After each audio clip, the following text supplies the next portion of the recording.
Hi, you are listening to the Achilovs podcast. My name is Hussein. Hi there, my name is Hassan. In this episode, we'll talk about the coldest, driest, and windiest continent, Antarctica. Please enjoy the conversation with our friend Ming. Hi Ming, how are you doing? Good. Yeah, it's so nice to talk to you. And Yeah. could you please talk about yourself a little bit? I used to work a lot, but 3 years ago I quit my job and then traveled around the world. Mm-hmm. Are you Wait. still traveling? Yes, sort of. I mean, life is just a journey. Everybody's traveling. Enjoy the ride. Yeah. Yeah, I'm still traveling, sort of. Why did you visit Antarctica? It's the last. I mean, it's the like one of the continents in the world, and I'm interested to be set my foot on one of the last continents I haven't been to, Wow. And and I want to see the wildlife. Yeah. mm-hmm. And when did you go there? 2 years ago in January. That means 2018 January for 19 days. Uh-huh. For 19 days. Wow. 19 days. Wow. No, it And takes like January, yeah. January 16th, if I remember correctly. 16th. Um, yeah, Mm-hmm. I came back about like 4th of February, so it means 16th or 19th, I forgot. So it's about mid-January. Mm-hmm. Yeah. And it's summer there, right? In January. Yes, it's summer, so it's pretty hot. It's joking. It's actually only it's about 0 to 5. I mean degrees, but still lots of snow but with lots of sunshine as well. Uh-huh. Cool. And did you get a visa or any permission to go there? No, you don't need a visa because Antarctica is not like owned by any continents. They only have those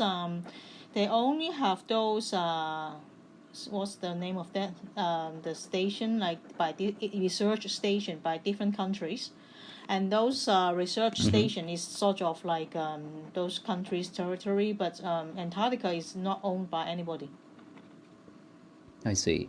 But I mean, of course, you have to get a visa to go to Argentina, Mm-hmm. and then you have to board the boat from Argentina, and then you will set sail to Antarctica. Oh. So this is our next question. How did you go there? So first you go to Argentina, right? Yes, you have to go to Argentina, Mm-hmm. and then you have to from Argentina, from Buenos Aires, you need to take another flight. Mm-hmm. It's like 2 or 3 hours, and then you reach a place called Ushuaia. Mm-hmm. Ushuaia, I don't know how to pronounce it properly, but that is like the tip of like last city of in the southern continent, Yeah. and from that place you can buy a boat ticket to Antarctica. But of course, I mean, you have to arrange the boat ticket at least a year before because it's very popular in those days. Wow. So those better boats are really full for at least a year. And I booked like 1 year ago. Mm-hmm. Already, I couldn't get a ticket to use to go on the kayak trip. So all the kayak quota is fully booked already. So you have to book 1 year and a half for a ticket plus if you want to see kayaks in Antarctica, and you need to prepare at least maybe 2 years in advance. Wow. Well, that's good to know that. And what to pack in terms of clothes, food, maybe. No, they have really good food. Normally, those boats, I mean, they have really good cuisines because normally these days people go to Antarctica with very luxurious boats. But Mm-hmm. mine is a smaller one. Mine is just like a boat with 50 people. Mm-hmm. But sometimes some boats they have like 300, 500 people, and they have really luxurious meals and cabin for those really rich people. Wow. And what about the clothes? Do you have to buy something or they will give it to you? Um, they they do give you really good boots so that you don't get wet. Mm-hmm. Um, but the jackets and also the inner layers and other gears is better prepared by yourself. And everything is better to be waterproof because because for a big boat they can't really land Antarctica peninsula. So there's a big boat and then you need to get down to a Zodiac. I mean like a small rubber boat, and they use the small rubber boat to get you onto the peninsula, the Antarctica peninsula, or other sub-Antarctica places. Oh. So when you are on the small boat, it's really wet and all the water is splashing. It's not covered. It's just a rubber boat. So if the sea condition is bad, basically it's just you're very wet. And all your camera gears and everything is wet. So like your backpack, your clothes, your gloves, just everything has to be waterproof. And your phone, camera. Phone, yes, but normally you just use your camera. But you need to be very careful, right? You don't really fall down from the boat, but it's just the water splashing from the boat traveling to the land is really it's really wet. And we saw on the videos that people before going to the ice, they go to the, what was the word? So they use a liquid, antibacterial or something for their boats. It's pink, right? What do you mean? Liquid? I don't remember. Yeah, so they put something on their boots. I think it's like what was the word? So to make it clean, to make it, I think they don't want any bacteria to go to the island. Did you have anything like that? Oh yeah, every time you get in or get out of the Zodiac, I mean the rubber boat, Yeah. and then they will ask you to step onto those disinfectants like a kind of a bleach, so that make sure that your boots doesn't really carry the bacteria. And also when you really start putting on those jackets, they ask you to vacuum so that they make sure that you do not carry any seeds and bring it to Antarctica. Wow. Yeah, and then they use a vacuum cleaner. Give you to a vacuum cleaner, and then you have to vacuum all the surface and pockets, and there are just a lot of things to prepare before you you went to the peninsula the first time. Wow, that's good. Okay, so what was your daily routine on the sea days? So basically when you board the boat, the first 3 days is just you are just sailing to the peninsula. So it takes unless you are really rich, and then those people will go by helicopter. Wow. And then we'll go fly to a station, and they will just do something in the peninsula and then flew back by helicopter. But other than that, most people will take like 2 to 3 days to see anything. So you will be just on the water, and then that channel. The Dead Channel is that's the name of that is called Laundromat. That place because it's really like every day you are like in a pirate boat. You know what's a pirate boat in those Yeah. theme park? Yeah. So when you are sleeping, your body is like sliding in front and sliding backwards and then sliding to the left and sliding to the right, and you are just like rolling in bed. And when you are having a shower, and then you are like dancing because the ball is moving. Yeah. And then you keep on holding, otherwise you are like jumping around in the shower because you have to balance yourself. Sometimes it's really calm, the sea, but for my trip it was really bad. Even the captain was so sick that he couldn't really he was in bed the whole day. Wow. So it's really, really bad. It's just like the waves is like really huge, and then it's just like the boat was like jumping all the way for the 3 days, the first 3 days. Wow. There must be no soup on the menu. those days. Yeah. First 3 days, yeah.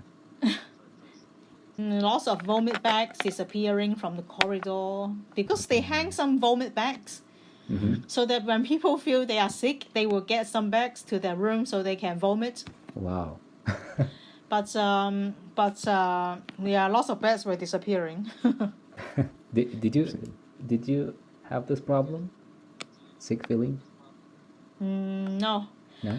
I was a little bit sick, but there's a method is to put painkiller, those painkiller pad like people, they have the muscle problem, they put the heat pad on their shoulder that time. You put it on your belly button, Oh. and then that's a way to help you with the seasick. Cool. So Yeah. it really helps. At a certain point, I felt sick. I felt really sick, honestly. It's really tough, the journey. Yeah. And what was the food like? My boat's food was just okay because it was run by a group of Filipinos, and yeah, it's just okay. But I chose this boat not because of the food. I mean, there are much better cuisines offered by other boats. I chose this one because this boat is pretty famous for lots of single people. Because most the other boats, they have like couples and families, and mostly couples. But this boat is famous because they have lots of singles, and then they don't have a single person surcharge. And then another thing is it is a smaller boat, so they can get closer, or they can get through some passage easily. So and also it does not need to take, because okay, they have a big boat, and then when you go to the land, you need the Zodiac, the rubber boat. So if you have a really big boat, like 300 people, it takes a long time to be your turn to go to the shore. But for a boat that is only 50 people, and then you will have more chances to land, and you will have a more intimate group. And of course, the boat is more choppy. But so I know this boat is the food is not exactly the best, but it's still okay. Yeah. Wow. And I carry my rice cooker. So I was able to cook my congee. What is that? Congee, the rice porridge. Oh. Wow. Yeah. So yeah, it was fine. I mean, yeah, I didn't lose weight during the journey for 19 days. And what about the other people? They lost some weight? It's fine. No, it's fine. Actually, they have like lots of food. They have like steak and party and everything. They have like all kinds of meats and all kinds of vegetables, fruit, chocolate and coffee and tea. Everything is anything you want is there. And cool. can you drink something alcohol, or you have to be sober all the time? Of course, you can buy a whole red wine, and then you can just keep it at the bar, and then you can drink it for the whole trip. Or, yeah, you can drink alcohol, but when you are so sick from the seasick, I didn't want to drink at all. Right. Yeah. Okay. They even have a bar. Bar. Okay, so the place you described earlier, the one with the big waves, that place is called Drake Passage, right? Yes. So that is the area when you feel sick the most. Actually, the time when we went to the trip going there is bad, but because for 19 days I could go to a place called Georgia Island, the South Georgia, and that is actually like the the highlight of the whole trip, because for those sea animals, there are not as many sea animals as in South Georgia. South Georgia is like the highlight of all Antarctica trip. For people who go there for only 9 or 10 days, they only go to the peninsula and then they came back.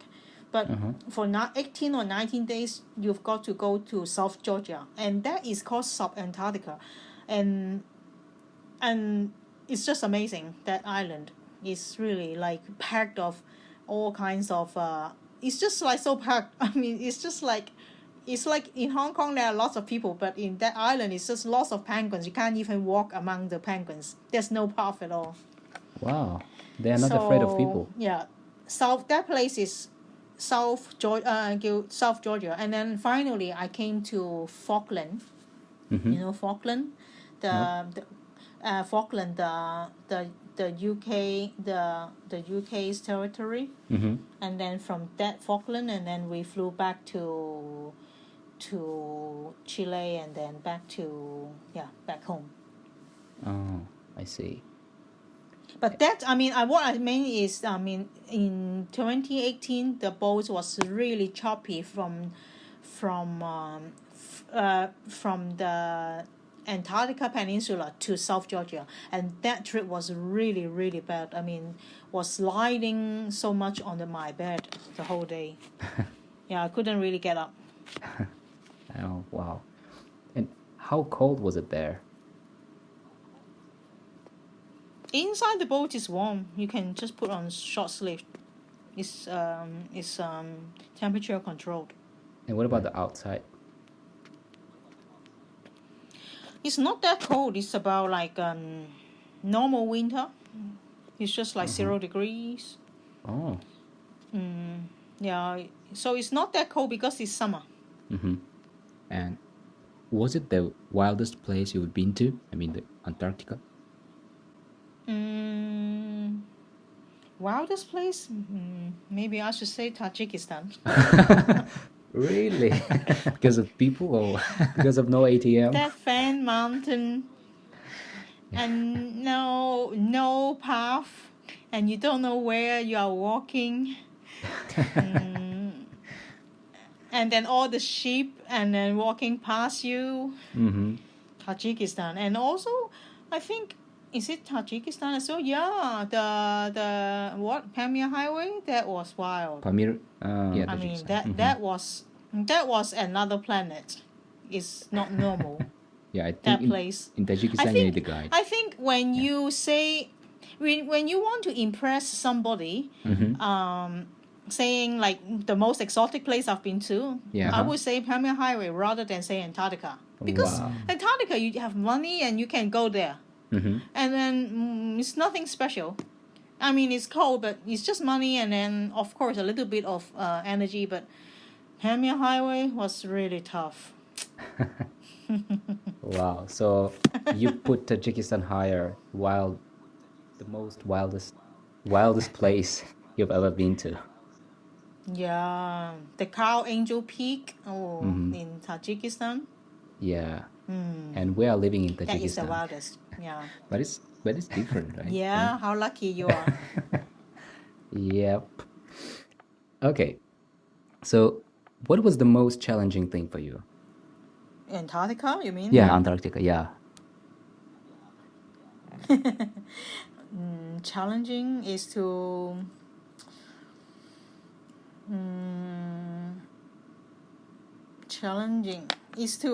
protect my camera not getting wet, and then I still have to take lots of pictures. Because it's really rainy, and then lots of snow, and then my camera's lens is really long. And I could only use my sort of raincoat to protect it, but you can't really cover the lens. Yeah. All my gear was really perfect, but only the camera protection is not enough. Yeah. So, yeah, it's really... But other than that, it's nothing. When you are doing the photos or videos, don't you think that you will miss that moment, beauty of the moment? Yeah. What do you mean? So I mean, when you try to catch the moment, the beauty of the place, So you spend the time to take a picture and not to be at that moment, not to enjoy the moment. They actually have enough time for you to take pictures, and also you have enough time to enjoy the environment and also take pictures.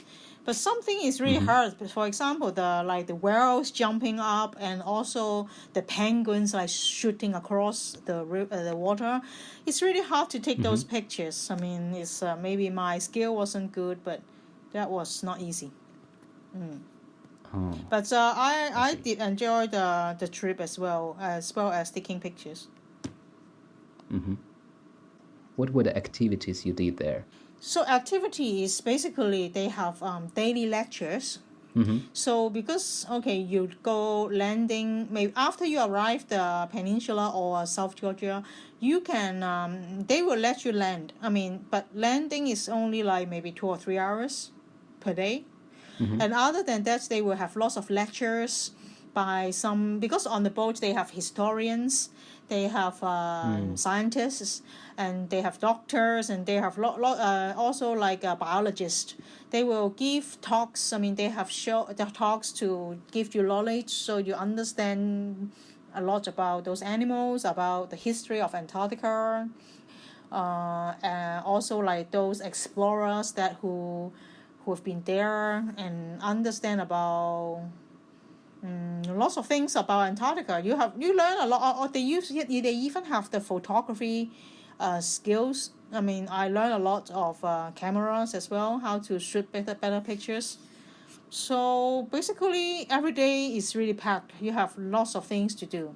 Of course, you can choose not to do, but they have lots of functions and parties and lectures and zodiac, and so it's never bored on the boat.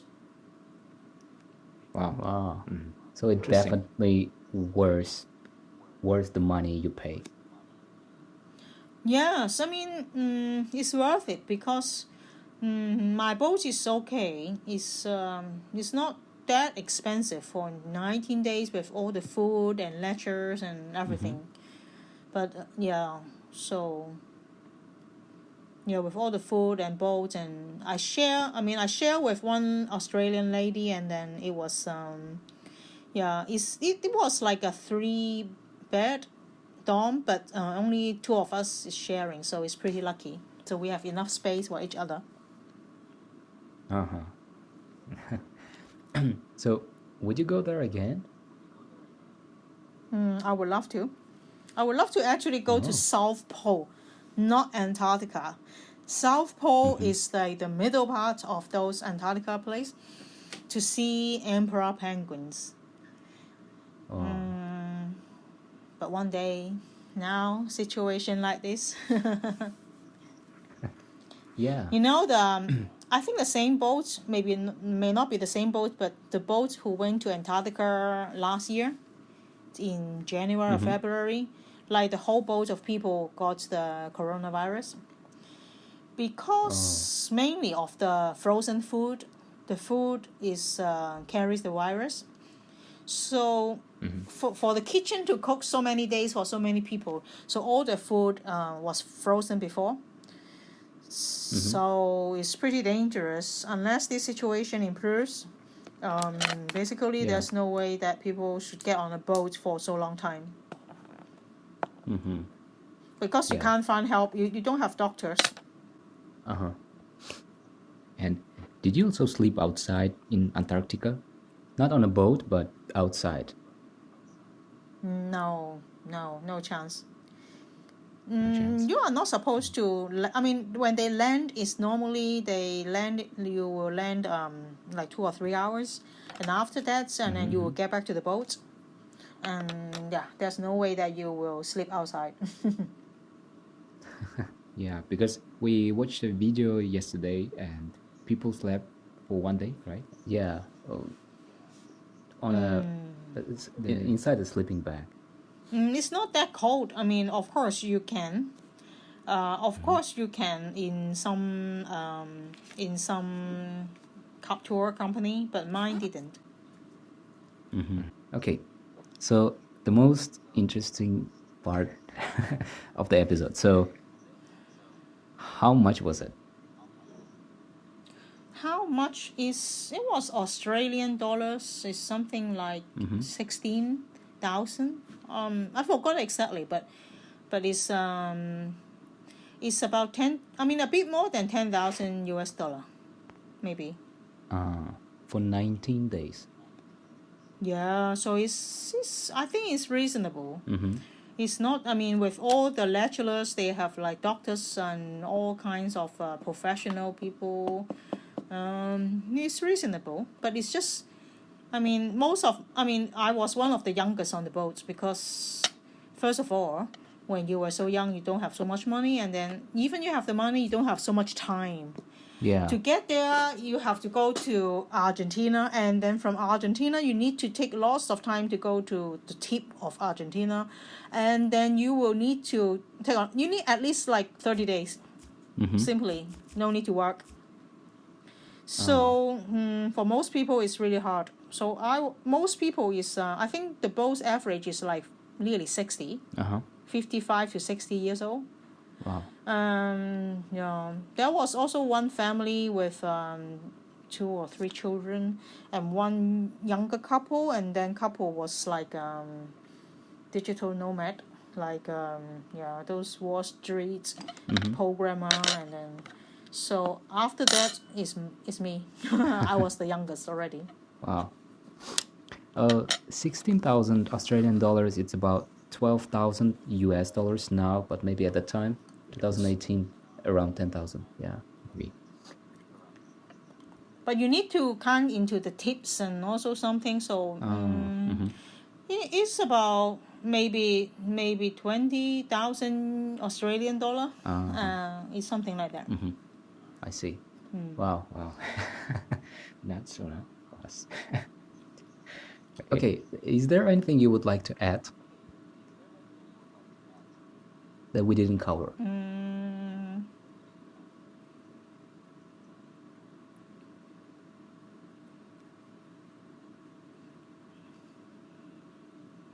Anything to add? Yeah. I think maybe. Not sure. But it's really beautiful there. Should go there as soon as possible. My advice is because the ice is melting. And one of the most amazing parts is there was a huge chunk of ice that was broken away from the peninsula. It was floating, drifting in the sea, and already for 10 years, and it causes danger to lots of boats because the ice is not really a fixed location. But that was amazing because that ice chunk is bigger than Hong Kong Wow. island. And then that day they call us to wake up, and then we just stand on the deck, and then we just look at the ice, and then it took our boats for more than half an hour to reach the end of the ice.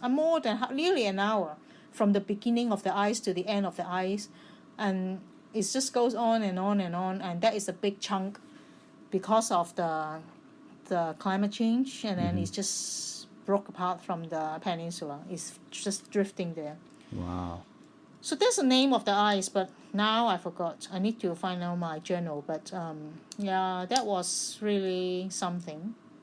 Yeah, and you see only the And top then of it, what's right? more, There must be much more. Sorry? You only see just the top of it, right? There must be much more under the sea.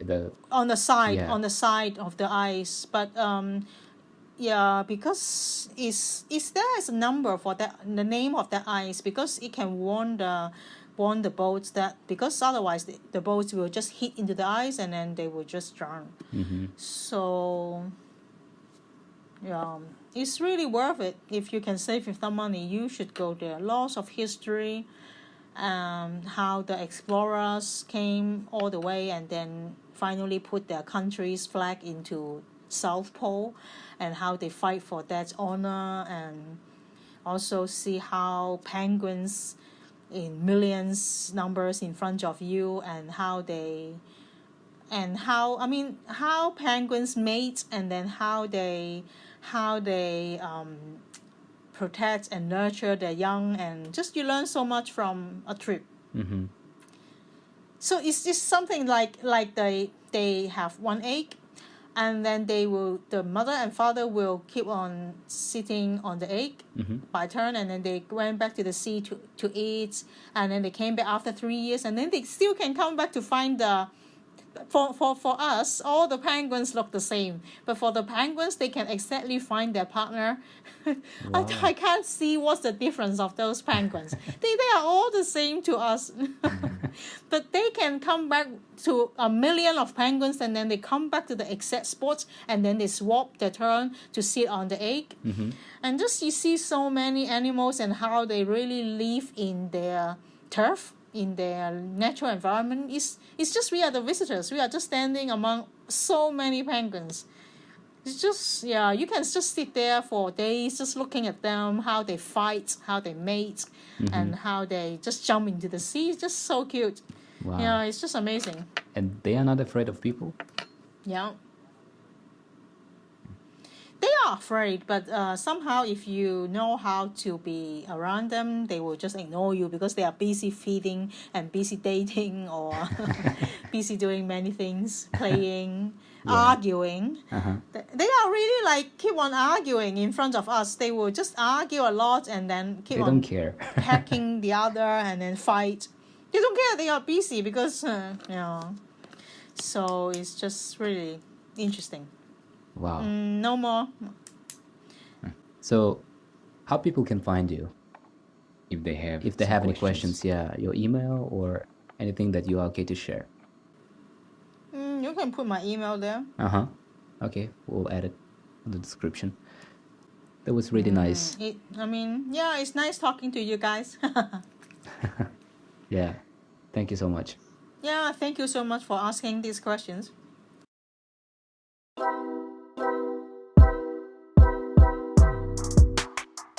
Thanks again for listening to our podcast. If you have any questions or comments, you can send us an email at theachilovs@gmail.com. And you can listen to our podcast on your favorite podcast app, Spotify, Apple, or Google Podcast. Until next time, goodbye.